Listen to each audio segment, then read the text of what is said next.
Welcome everybody to the Drag and Drop by Creatopy. So today I'm with Alex Antolino, and Alex wrote an interesting post on his LinkedIn, and it's something like this: YouTube creators can now monetize shorts content through ad revenue as part of the YouTube partner group. It's a big deal for YouTube and for you as a brand. And then you divided in here's why. More and more creators are starting to jump on YouTube as a place to share their short form content.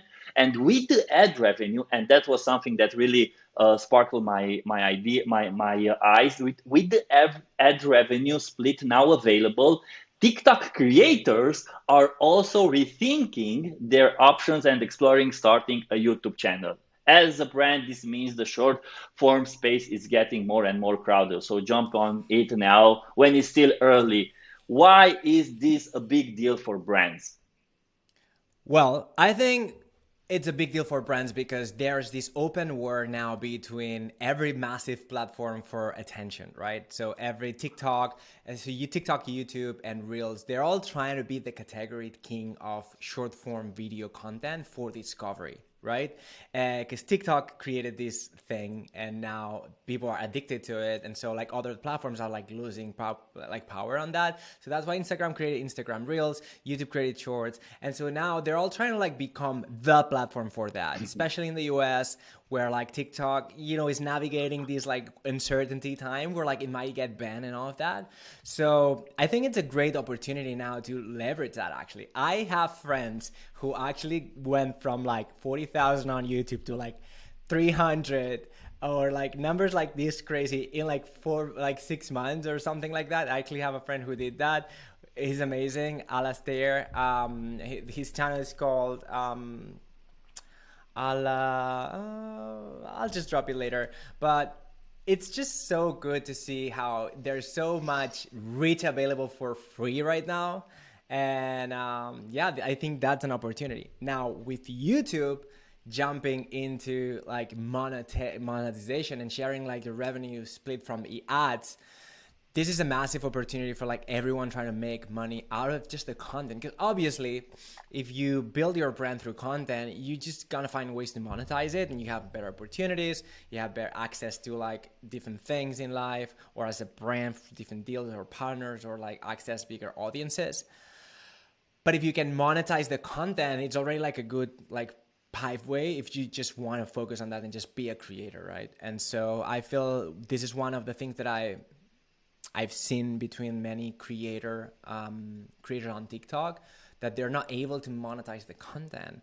And also because the algorithm works in a way that favors discoverability, it's great to grow, but when it comes to like engage with your audience, it's not as powerful as YouTube, for example, with your subscriber base. So that's why I Mm. think it's a great opportunity. So that means that YouTube Shorts will eat TikTok for breakfast? I I don't know. I don't know if YouTube Shorts will eat TikTok or not, but I think it's becoming like a really serious competitor. I think there's like, why would you post on TikTok and not on YouTube? If on YouTube you're gonna get the same thing, but also you can get monetized. Mm. Except like the good thing about TikTok is that you have literally like today real chances of going viral.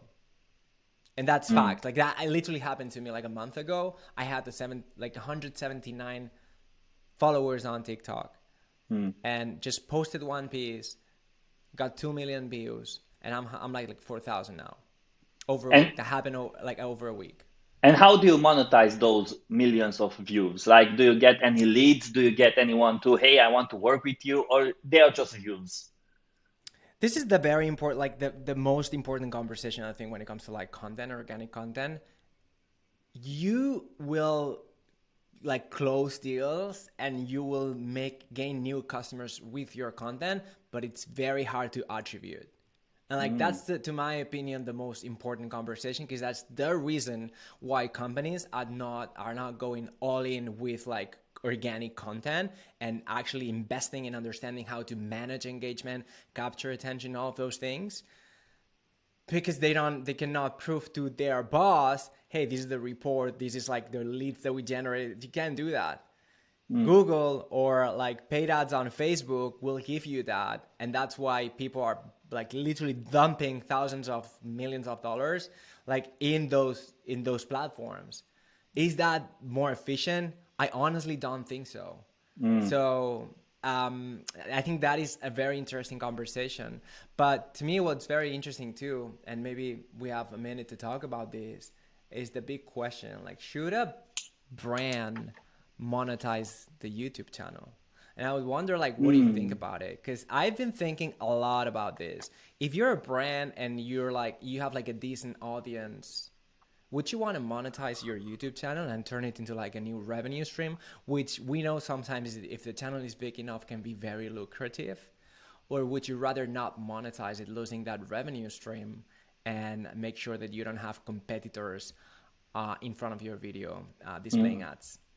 So I believe that brands they should monetize their YouTube channels. Yes, I say that, and maybe I will get some rocks in my head because I said that. But I if there is a revenue stream, and let's think about this. Everybody talked about how brands should behave as media companies, right? Yes. And this started with content marketing and everything. And Okay. media companies, they are leveraging their platforms to build different revenue streams. And yes, just think about that. Why brands like Moz, ConvertKit, and the other ones are organizing events?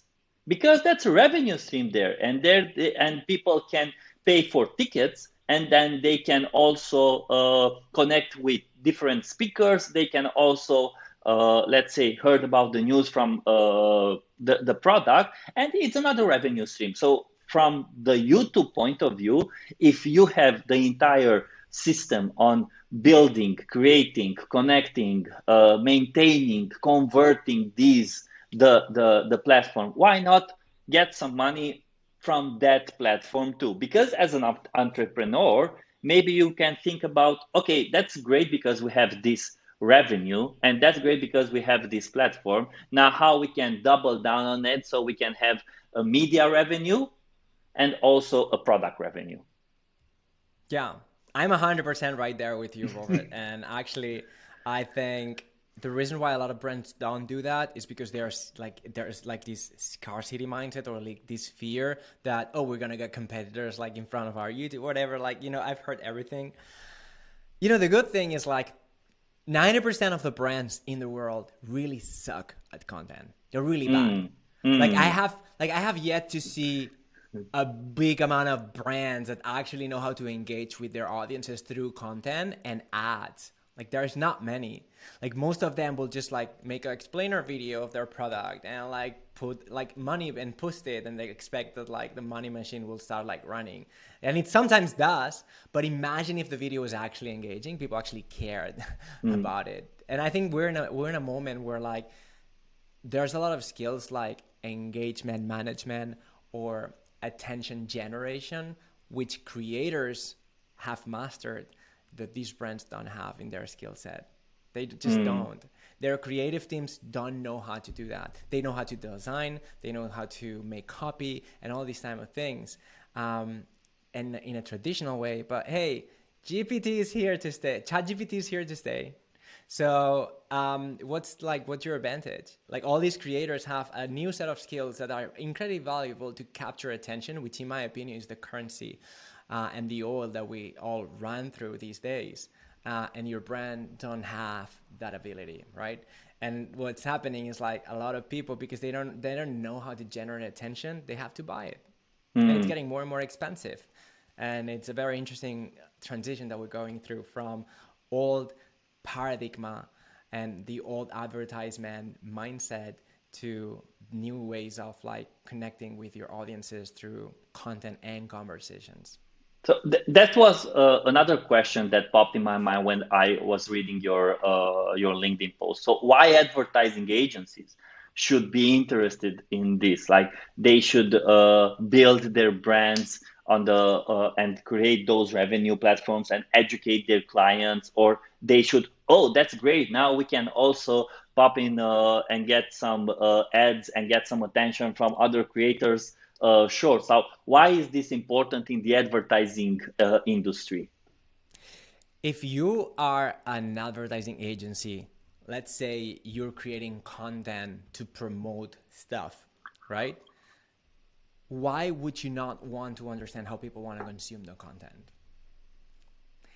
If you have access to certain channels for free that can guarantee exposure for free, and not just for free, but if you meet certain requirements, you can now actually get paid to advertise. Why in the world would you not care about it? Do we really think that TV is going to be here forever in the way we know it? Do we really think that like when the metaverse is a thing like in our homes, and when like all these things are like as free as like ordinary as our phones, do we really think that like these type of like Super Bowl ads are gonna be the thing? So I honestly think like, I don't know, like agencies will go through like a massive transformation with AI and the career economy. It's like, it's changing. I think I read yesterday that, wait, was it the Super Bowl is making like an ad or like the part-time thing on the metaverse or something? I wouldn't say that here, but I read something like on in diagonal, so I didn't really pay attention. But something like that I've heard, and even like short. I don't know. I don't remember exactly when it was launched, but I think it was over a year ago. April 22, I saw this morning this stat. April 22, so less than a year ago, Shorts had, I think it was 30, let me say this accurately. It was 30 billion daily views in April 2022 for Shorts, YouTube Shorts. Billion with a B. Now it's on average 50 billion. So in less than a year, it doubled. We're talking about the platform, YouTube, that passed every other streaming platform like Netflix or Disney in watch time. Your kids watch more YouTube than Netflix. And this applies to like the public in general is more interested in YouTube and spend more time watching YouTube videos than Netflix. How much does it cost you to publish a video on YouTube? Zero. How much money do you need to put a movie on Netflix? A lot. And how many approvals? A lot. I know because I've been involved in one movie that's on Netflix, so I know what I'm talking about. So, I mean, it's very clear to me. Like, it's a massive opportunity, and it's not easy because like we're all figuring it out, right? It's a new algorithm, it's a new way of consuming content, and it's challenging. Also because a lot of the things that work in this new vertical format are the opposite of the things that work on like what we're used to, traditional like film and advertisement and all of that. And people who are running brands at the big scale, they're not like 18-year-olds. They're like, different demographic. So they don't like doing dances on TikTok. So it's harder for them. It's very challenging for these leaders in these companies when they see TikTokers, like 18-year-old TikTokers with like millions of followers, killing it with massive personal brands, pulling out brand deals with like 6 figures. It's very challenging for them. Be like, oh yeah, but like I made this ad for like $100,000 that won an award. And it's like, yeah, but like who's watching it? So Well, this is my point. so as a short takeaway for the ones who are listening or who are watching and they are from the advertising industry, or let's say from the advertising industry, what's the one takeaway you should recommend them to take from this discussion and start doing on it? The money you're putting on advertisement at the end of the year, you're gonna like count it as an expense. For your business, advertisement money is a business expense. The money you invest on content and organic content and acquiring the skills the creators have, like engagement management, attention generation, analytics understanding. All of those things are an investment. Why? Because they accumulate over time. An ad, you put it out, it's gone. The next year you need to invest, like spend again and spend again and spend again. But if you understand how you make content, this actually have a compounding effect that it becomes an investment, and your money, it's hard to track, but I can guarantee it'll give you a higher ROI. So if you need to take one thing from this conversation, learn how to make content that people want to watch. That's it.